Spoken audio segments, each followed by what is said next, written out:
I think it's possible to get to an even higher and increased level of cooperation, not just economically, but politically. How China develops its role in the world has got immense implications for everyone today. There's no big global problem that can be solved without China.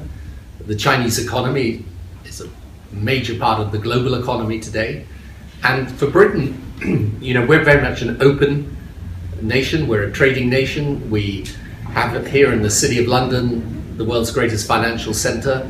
You know, we are enthusiastic about developing the ties with China even further and making sure that this next decade is a golden decade. I think Britain really has got the opportunity to become the best Western partner for China. We want to do this. This is something that crosses the whole political spectrum.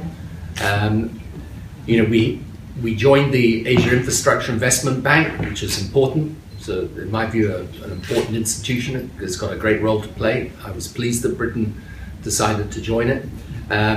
We are offering London as a financial centre for the issuing of Chinese bonds, government bonds here, which is, again, is very, very important.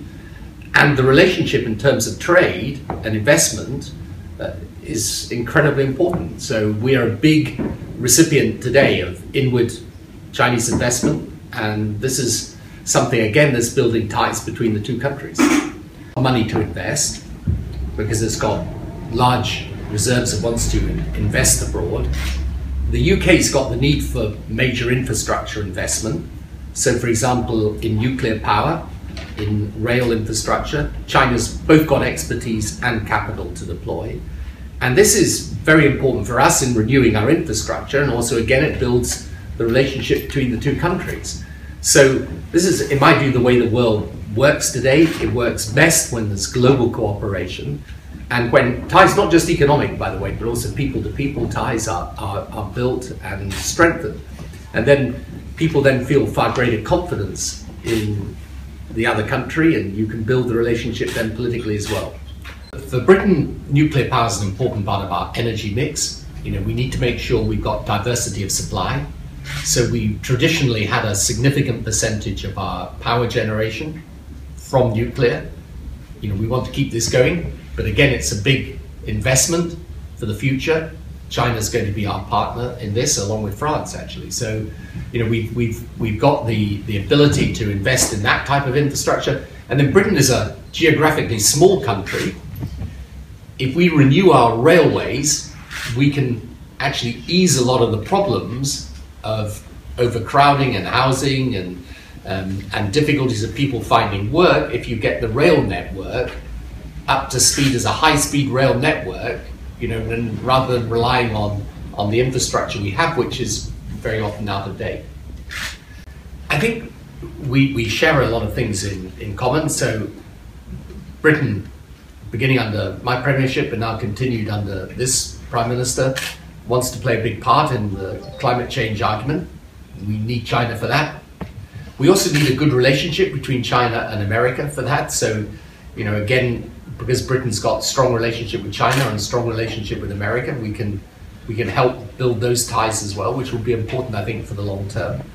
And then in respect of things like Syria and the Middle East and the security problems we have, you know, I think that, again, it's vital that we have an exchange of information and views. And certainly China and the UK, like many other countries, has a real challenge with radical Islamist elements who cause terrorism. And, you know, this is a huge problem for everyone today. It is very sensible to cooperate with China in fighting this.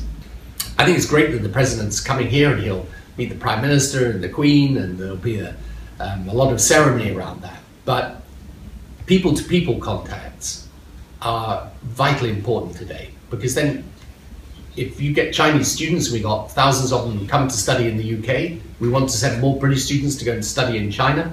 When that happens, those people come back to their own country after studying.